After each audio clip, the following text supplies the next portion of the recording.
jujur bahwa kita sudah dipantau oleh Allah, begitulah mestinya jujur dalam ucapan, jujur juga dalam penunjuk tangan dalam memetik pesan-pesan. Ini pesan Nabi yang pertama, kalau kau puasa jangan berbohong. Yang kedua kata Rasulullah, al-ghibatu, menggibah. Kalau ada orang-orang yang mengajakmu untuk menceritakan keburukan orang, begitu sedang puasa jangan mau. Aku Pak Ustaz tidak ikut, tapi begitu mereka cerita, aku sekarang ditanya mereka, iya kan Kak? Iya, kata dia. Sama itu ibu-ibu. Maka kalau ada dua orang di situ sedang menceritakan orang lain, maka ibu posisinya ambil sikap tinggalkan saja.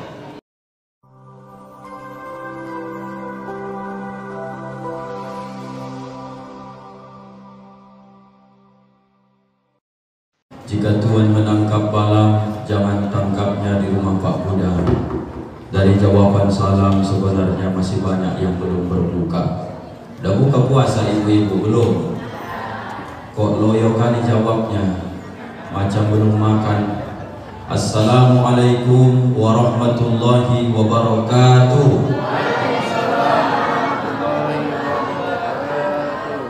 Bismillah walhamdulillah summa salatu wassalamu ala rasulillah wa ala alihi wa sahbihi wa mawala. Ashhadu an la ilaha illallah wahdahu la syarika lah wa ashhadu anna muhammadan abduhu wa rasuluhu la nabiyya ba'da. Ketua beserta segenap pengurus Masjid Darussalam Nurul Iman beserta ustazuna sahabat saya Imam Masjid Darussalam Nurul Iman beserta seluruh jamaah, orang-orang tua kami dan seluruh keluarga kami, mudah-mudahan pertemuan kita malam hari ini di tempat yang mulia, di bulan mulia, dengan orang-orang mulia, semoga kita semua dimuliakan Allah Subhanahu wa ta'ala. Amin ya rabbal alamin. Bapak Ibu yang kami hormati dan kami muliakan, malam hari ini malam kedua, sekedar menginformasikan bahwa sudah 2 tahun terakhir kita coba menanggapi apa yang disampaikan oleh pengurus-pengurus masjid dan musola se-Kecamatan Ujung Batu dan kecamatan lain, bahwa ingin jamaah ini setiap malam harus berganti judul tausiah dan berbeda ustadznya. Jangan ada pengulangan tausiah ataupun ceramahnya. Maka kita dari Idarah Kemakmuran Masjid Indonesia menanggapi itu, sudah kami layangkan surat sekaligus juga judul-judul setiap malam Ramadan. Nanti mohon siapapun yang bertugas sebagai MC protokol, tolong langsung dibacakan judul tausiahnya, supaya dengan harapan terus meningkat ilmu para jamaah setiap malam-malam Ramadannya insya Allah. Kira-kira jelas Bapak Ibu? Alhamdulillah. Maka semalam itu judulnya tentang syarat dan rukun puasa. Insya Allah kita sudah tahu semua. Maka malam ini turun sedikit. Hari pertama puasa, malam kedua Ramadannya, judulnya hal-hal yang menghapus pahala puasa. Kita awali pertemuan ini dengan membacakan sholawat kepada Rasulullah. Sampaikan salam ini ya Allah kepada Nabi Muhammad sallallahu alaihi wasallam dari kejauhan ujung Batu Rokan Hulu, jamaah Masjid Darussalam Nurul Iman. Mari sama-sama Bapak Ibu kita bacakan sholawat bersama-sama. Silakan. Assalamualaikum warahmatullahi wabarakatuh. Allahumma sholli ala sayyidina Muhammad wa zawilil zalimin wa akrizna min bainil insani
Terima kasih Bapak Ibu yang kami muliakan. Saya cuma berdoa dan berharap semoga 20 tahun akan datang setelah saya wafat bisa beliau melanjutkan dakwah ini insyaallah. Amin ya rabbal alamin.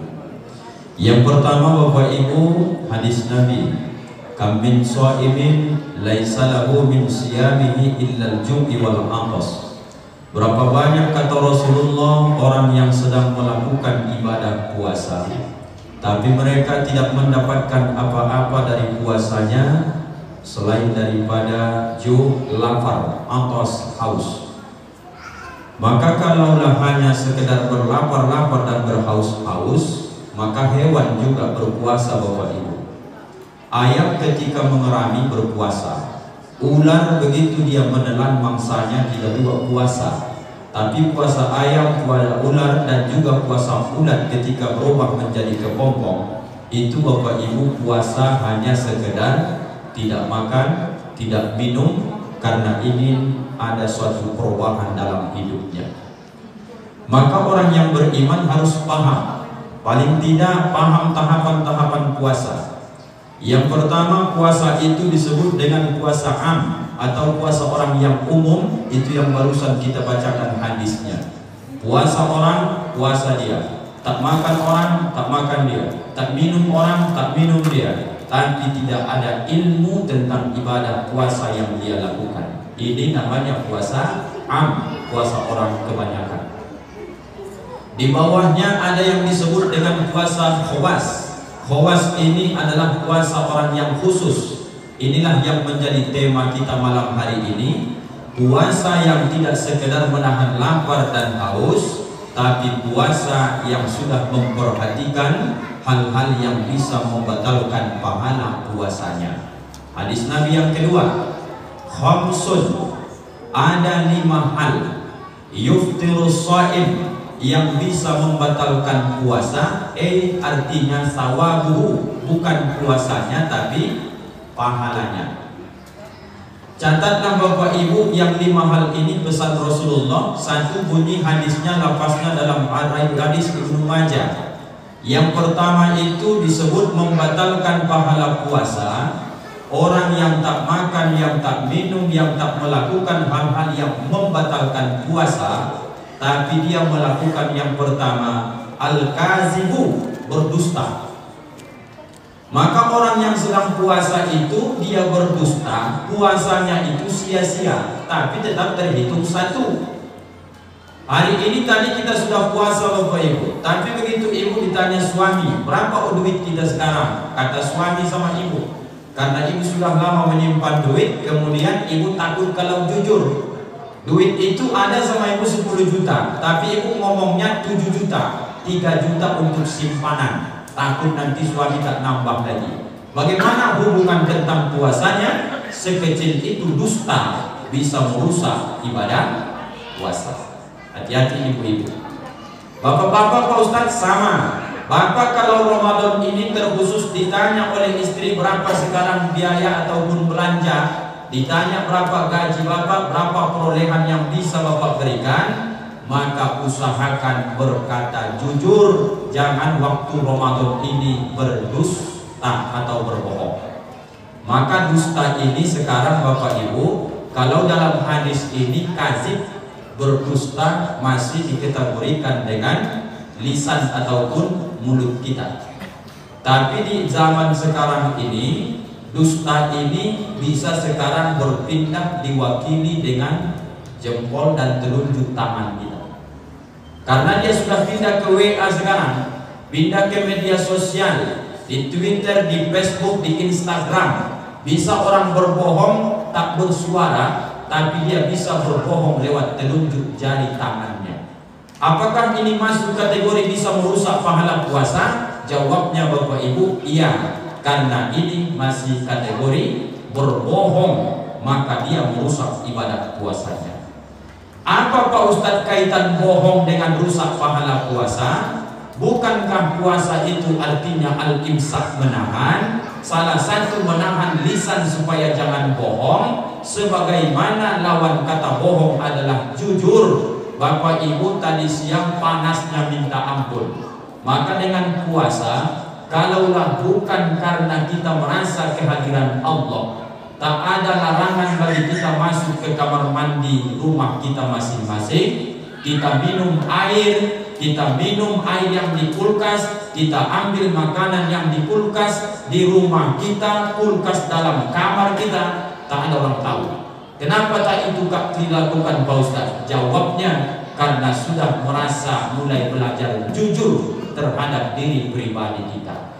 Jujur bahwa kita sudah dipantau oleh Allah, begitulah mestinya jujur dalam ucapan, jujur juga dalam penunjuk tangan, dalam memetik pesan-pesan. Ini pesan Nabi yang pertama, kalau kau puasa jangan berbohong. Yang kedua kata Rasulullah, al-ghibatu, menggibah. Kalau ada orang-orang yang mengajakmu untuk menceritakan keburukan orang, begitu sedang puasa jangan mau. Aku Pak Ustaz tidak ikut, tapi begitu mereka cerita, aku sekarang ditanya mereka, iya kan Kak? Iya, kata dia. Sama itu ibu-ibu. Maka kalau ada dua orang di situ sedang menceritakan orang lain, maka ibu posisinya ambil sikap tinggalkan saja. Kenapa kau pergi kata orang? Ini sedang puasa, nanti bisa hilang pahala puasanya. Jadi kapan kau bisa lagi ikut gabung? Nanti habis sholat isya ataupun tarawih kita lanjut lagi. Daripada puasamu berbahaya, lebih bagus nanti hentikan gibah, membuka aib antar sesama kita manusia. Ayo Bapak Ibu terus kita belajar. Yang penting-penting saja kita lakukan di Ramadan, karena didikan Ramadan mengajarkan kita supaya jangan membuka aib orang lain. Dua.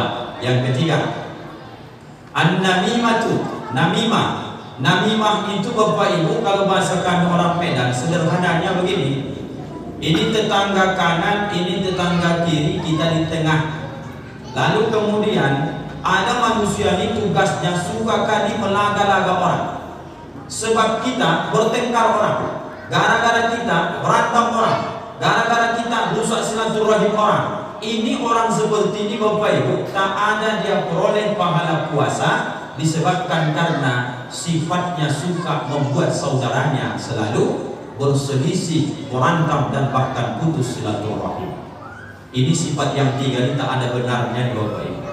Berbohong pun tak baik, menggibah menceritakan aib orang tak baik, melaga-laga orang apalagi tak baik.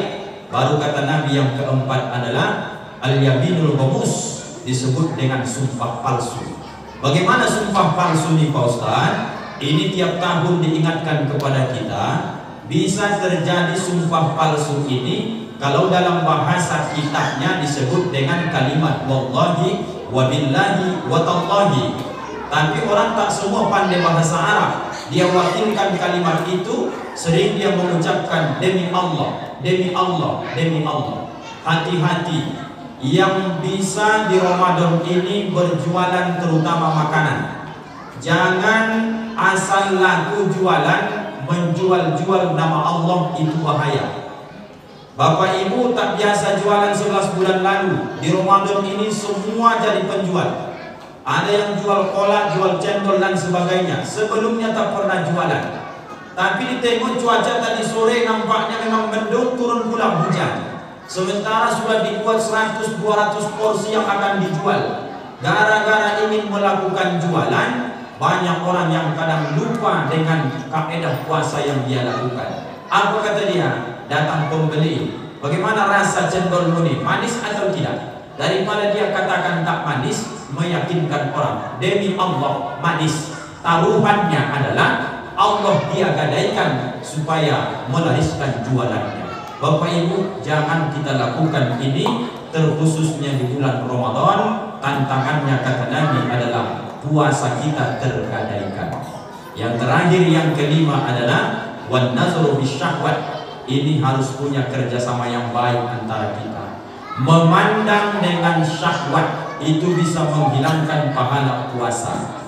Maksudnya Pak Ustaz, kalian sebagai perempuan, anak gadis jadi yang sudah tua, jadi asal yang bernama perempuan, terkhusus Ramadan ini betul-betullah jaga aurat kalian baik-baik. Karena tugas kami laki-laki ghaddul basar, menundukkan pandangan di saat Ramadan ini. Kalaulah kami tundukkan pun pandangan, kalian selalu mempertontonkan aurat, ini tak bisa kerjasama.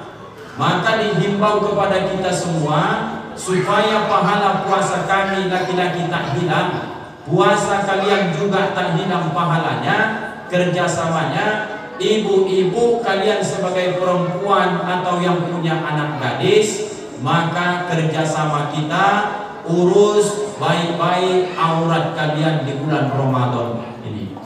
Kami sebagai laki-laki berusaha menundukkan pandangan kami. Ini hari ini sudah mulai pasar Ramadan, sudah mulai ramai. Jalan Jenderal Sudirman luar biasa. Maka nanti Bapak Ibu kalau tidak penting-penting kali, tak tahan melihat sesuatu yang bisa merusak pahala puasa, bagusnya tak usah keluar rumah. Jadi kalau tidak keluar rumah, Pak Ustaz gimana? Beli bukaan, delivery, sekarang bisa pakai handphone. Jam-jam 5 sore sudah mulai makin berbahaya. Apalagi ikut antri-antri nanti sampai rapat-rapat segala macam. Lebih banyak mudarat dibanding manfaat. Jadi Bapak Ibu, saya tak melarang Bapak Ibu harus ke sana kemari untuk beli bukaan, silahkan saja. Tapi kalau tak bisa menahan mata, lebih bagus tinggal setengah jam lagi. Kadang-kadang puasa kita hari ini habis pahalanya disebabkan dengan pandangan mata kita, mohon maaf, melihat aurat orang lain. Tak semua mohon maaf Bapak Ibu yang hadir beli bukaan itu menutup aurat. Dan semua juga yang beli makanan itu saudara kita yang satu akidah, maka itu tak bisa kita hentikan. Diri kita lah yang masing-masing kita amankan. Kalau rasanya itu mudarat, tinggalkan saja. Kalau bisa menahan kira-kira, berangkat sekali dua kali pergi, habis itu tidak usah diulangi lagi. Apa sebab? Taruhannya puasa yang kita lakukan berdetik-detik, bercapek-capek, hausnya minta ampun, laparnya minta ampun, tapi nilainya tak ada kalau kita lakukan yang 5 hal ini. Mari Bapak Ibu, sama-sama kita ingatkan seluruh keluarga kita, bukan sekedar puasa, tapi jauh dari itu kita harus naik level dengan puasa khawas, puasa yang bernilai di sisi Allah Subhanahu wa Ta'ala. Tinggalkan dusta, tinggalkan ghibah, tinggalkan tadinya mengadu domba, tinggalkanlah sumpah-sumpah palsu, dan tinggalkan pandangan yang mengundang syahwat ataupun hawa nafsu. Mudah-mudahan Bapak Ibu terpelihara kita dari yang 5 ini dan sama-sama kita amalkan dalam kehidupan kita. Terima kasih atas segala perhatian, mohon maaf atas segala kekurangan. Kita tutup dengan doa kafaratul majlis. Subhanakallahumma wa bihamdika asyhadu an la ilaha illa anta astaghfiruka wa atubu ilaik. Assalamualaikum warahmatullahi wabarakatuh.